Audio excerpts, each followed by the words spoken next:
कैसे हैं आप सब? मैं हूँ आपकी नटखट। मैं आई हूँ आपको कहानियाँ सुनाने। चलिए अगले भाग में क्या हुआ जल्दी से जान लेते हैं। राकेश जी अपना दर्द संभाल नहीं पाए। उनकी आंखों से आंसू बहते रहे।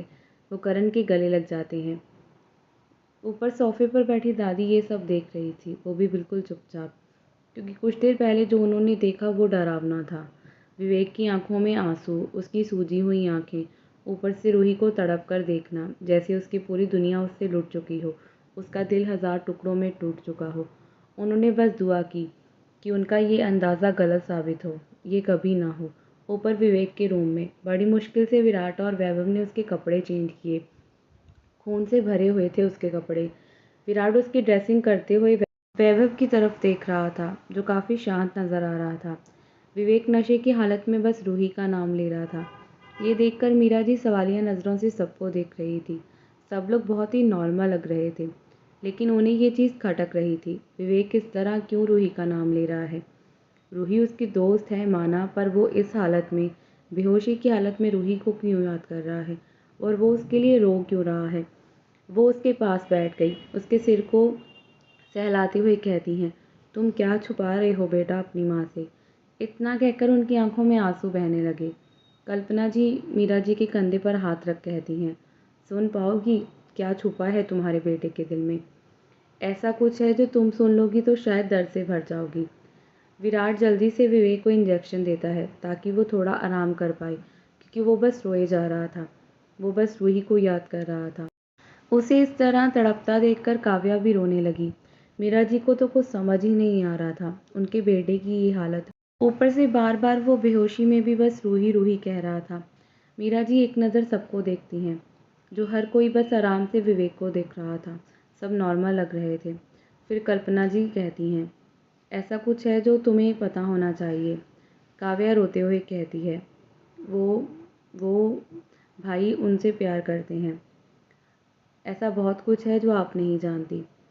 मीरा जी को तो समझ ही नहीं आ रहा था कि किस बारे में बात हो रही है। फिर कल्पना जी कहती हैं, वो प्यार करता है रूही से। जिस दिन करण और रूही की सगाई हुई उस दिन उसे प्रपोज करने का प्लान कर रहा था। मीरा जी हैरान हो जाती हैं एकदम से। वो अपने बेटे के दर्द को देख क्यों नहीं पाई? वो क्यों नहीं समझ पाई कि विवेक कितने दर्द में था? वो क्यों नहीं देख पाई कि उनके एक बेटे की खुशी के चक्कर में वो दूसरे को भूल ही गई? फिर उन्होंने क्यों इस तरह सोचा कि विवेक किसी और चीज़ को लेकर परेशान है? एक-एक कर सबने उन्हें सच बता दिया। मीरा जी की आँखों से आँसू लगातार बह रहे थे। उन्होंने बहुत धीरे से कहा, ये बात इस कमरे से बाहर नहीं जानी चाहिए। करण को पता चला तो तूफान आ जाएगा। ना फिर मैं संभाल पाऊंगी ना तुम सब लोग। शायद वो गुस्से में नफरत में कुछ कर दे। विवेक और रूही दूर रहें यही सबके लिए बेहतर है। इस प्यार का कोई फ्यूचर नहीं है, इसलिए इसकी कोई भी बात बाहर नहीं जाएगी। और रूही को तो भूल कर भी कोई कुछ नहीं बताएगा। वो तो इतनी प्यारी और मासूम है कि खुद को जिम्मेदार मान लेगी विवेक की हालत का, जो गलत है। रूही को कोई कुछ नहीं बताएगा इस प्यार के बारे में। इन दोनों का कोई फ्यूचर ही नहीं है। मीरा जी रोने लगी थी, क्योंकि गलत था। अब रूही करण की पत्नी है। विवेक उसे प्यार नहीं कर सकता। ये एक तरफा मोहब्बत उसे दर्द देगी। वो सोच रही थी पता नहीं कौन सा तूफान आएगा, सबकी ज़िंदगियां उजड़ जाएंगी। काव्या ने डरते हुए कहा, माँ वो उसे पता है, विवेक भाई ने शायद खुद ही बता दिया था। मीरा जी एकदम से शांत हो गई। उन्हें समझ नहीं आया कि क्या करना चाहिए। वो काफ़ी कमज़ोर पड़ गई थी। सुबह के 5 बज रहे थे। सब थके हुए थे, इसलिए वो सबको सोने का कहकर चली गई। शायद उन्हें इस वक्त अकेले वक्त की ज़रूरत थी। वो अपने बेटे को तड़पता हुआ नहीं देख सकती थी। वैभव विवेक के रूम में ही रुक गया, उसके पास। बाकी सब अपने अपने कमरों में चले गए। वहीं जब करण रूम में पहुंचा तो रूही चुपचाप से बेड पर बैठी थी। उसकी नज़र जब करण की तरफ गई तो भागकर उसके गले लग गई और थोड़ी इमोशनल हो गई।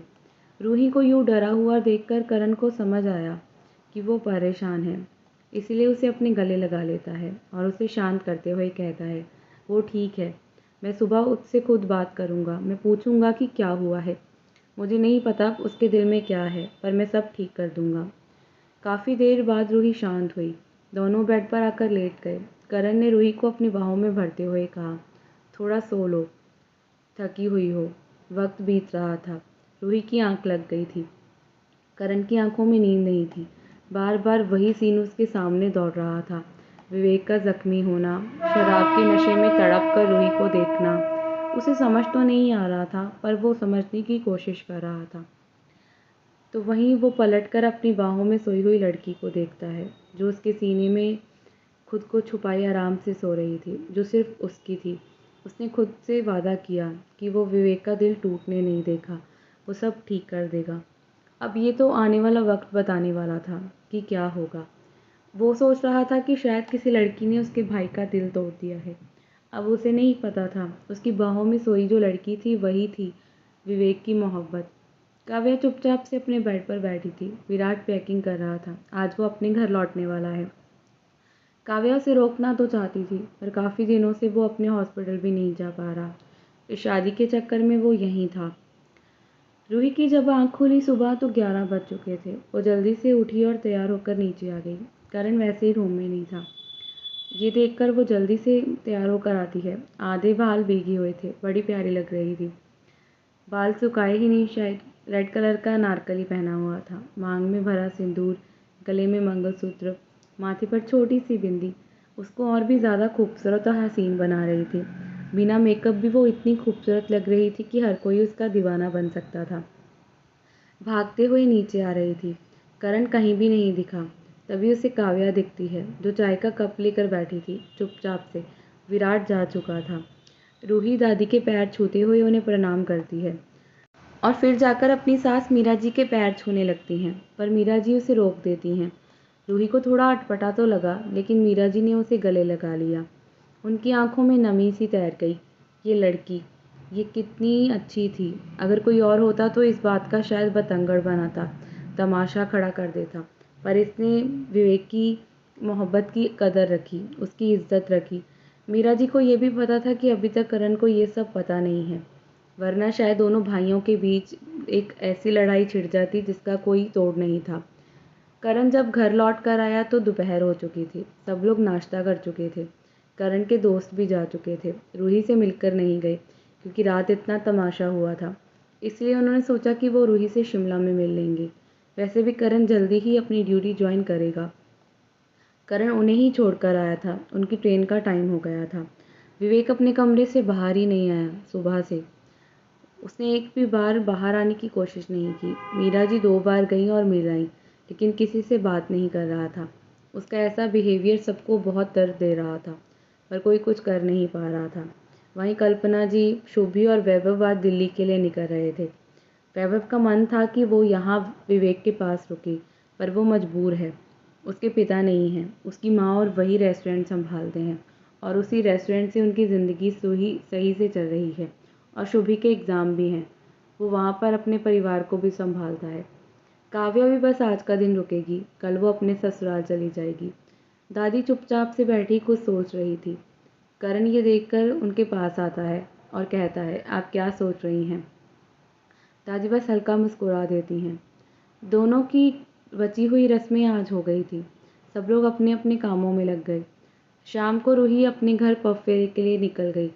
करण उसके साथ चला गया। आज का दिन तो ऐसे ही बीत गया। घर बिल्कुल खाली हो गया। मेहमान जा चुके थे। करण रूही भी चले गए थे और विवेक अपने कमरे में था। मीरा जी उसके कमरे में पहुंची, पर वो एक शब्द नहीं बोला। काफ़ी बार उन्होंने बात करने की कोशिश की, पर उनका बेटा अंदर से टूट गया था। आज का दिन निकल गया। विवेक चुपचाप से खिड़की से बाहर देख रहा था। राकेश जी अभी भी विवेक से काफ़ी गुस्सा थे, इसीलिए बात नहीं कर रहे थे, और ना ही वो उनसे बात करने के मूड में थे। उसने खुद को शांत किया था। वो सोच रहा था कि उसके अंदर का सब कुछ मर सा गया था, उसकी भावना भी। कल उसने गलती से अपने दर्द में बहकर तमाशा कर दिया। वो किसी को हर्ट नहीं करना चाहता था। मीरा जी जब उसके कमरे में आईं तो वो खुद को शांत करके आई थी उससे बात करने के लिए। विवेक ने अपनी माँ को देखा और जाकर बेड पर बैठ गया, और किसी छोटे बच्चे की तरह, जैसे गलती करने के बाद सज़ा के लिए तैयार होते हैं, वैसे बैठ गया। मीरा जी ने उसके सिर पर हाथ रखते हुए कहा, बहुत बड़े हो गए हो तुम, बहुत कुछ छुपाने भी लगे हो अपनी माँ से। उन्होंने एक लंबी सी सांस ली। पता नहीं क्यों पर विवेक की आंखें बहने लगी। उसने अपनी माँ को गले लगाकर कहा और रोने लगा। वो काफ़ी देर बाद शांत हुआ और फिर कहा, मैं बहुत दर्द में हूँ। उसके ये शब्द मीरा जी को तोड़ने के लिए काफ़ी थे। उनका बेटा अंदर से टूटा हुआ था। एक माँ ये कैसे बर्दाश्त करे? पता नहीं क्यों विवेक की आंखें बहती जा रही थी। वो रुक नहीं रहा था। उसका मन अंदर से बहुत ही तकलीफ में भरा हुआ था। वो टूटा हुआ महसूस कर रहा था।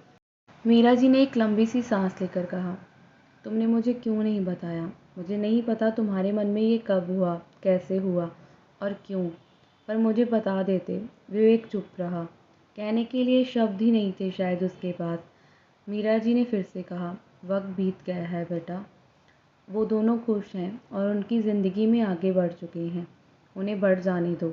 अगर तुम उनके पीछे जाओगे तो तुम्हारे हाथ दर्द के अलावा कुछ नहीं लगेगा और एक ऐसा तूफान आएगा जिसके बारे में ना तुम सोच सकते हो ना वो। और तुम भी तो आगे बढ़ जाओ। यही सबके लिए सही होगा।